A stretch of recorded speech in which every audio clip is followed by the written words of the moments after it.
Sir Topham Hatt came to the station to catch his train. "Hello," he always said to Thomas. "Don't let the silly freight cars tease you. Remember, you have an important job as a special helper in the train yard."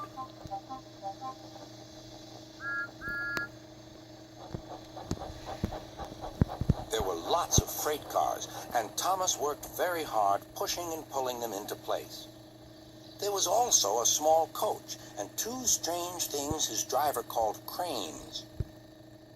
"That's the breakdown train," he told Thomas.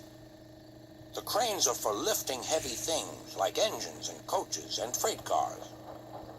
One day, Thomas was in the yard. Suddenly, he heard an engine whistling. "Help! Help!" A freight train came rushing through much too fast. The engine was James, and he was frightened.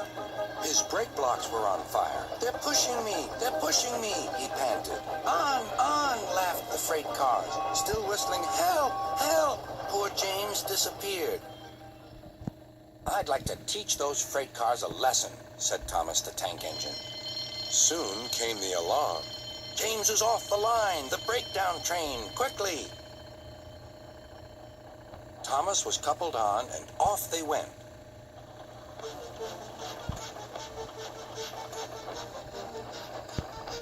Thomas worked his hardest. "Hurry, hurry, hurry," he puffed.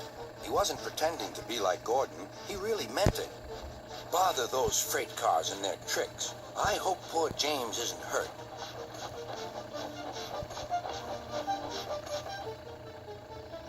James's driver and firemen were feeling him all over to see if he was hurt.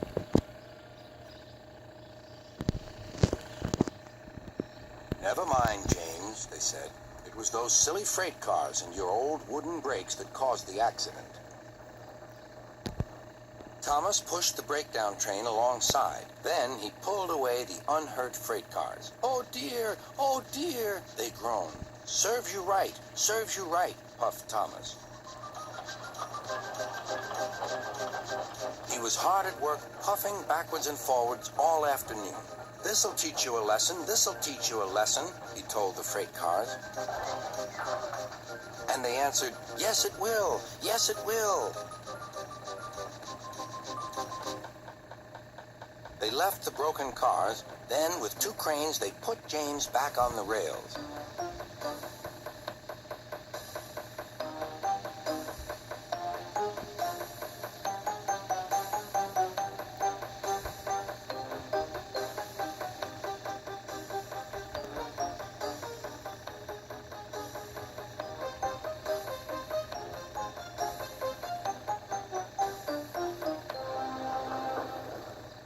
He tried to move, but he couldn't, so Thomas helped him back to the shed.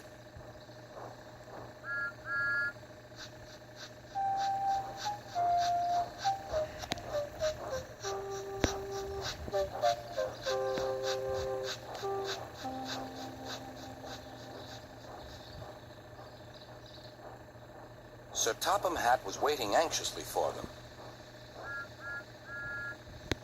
"Well, Thomas," he said, "I've heard all about it, and I'm very pleased with you. You're a really useful engine.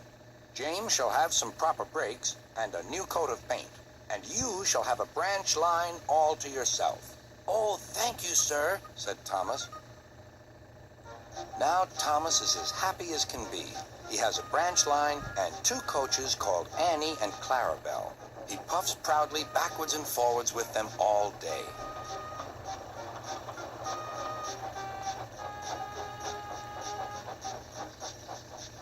He is never lonely. Edward and Henry stop quite often and tell him the news. Gordon is always in a hurry, but never forgets to say boop, boop, and Thomas always whistles beep, beep in return.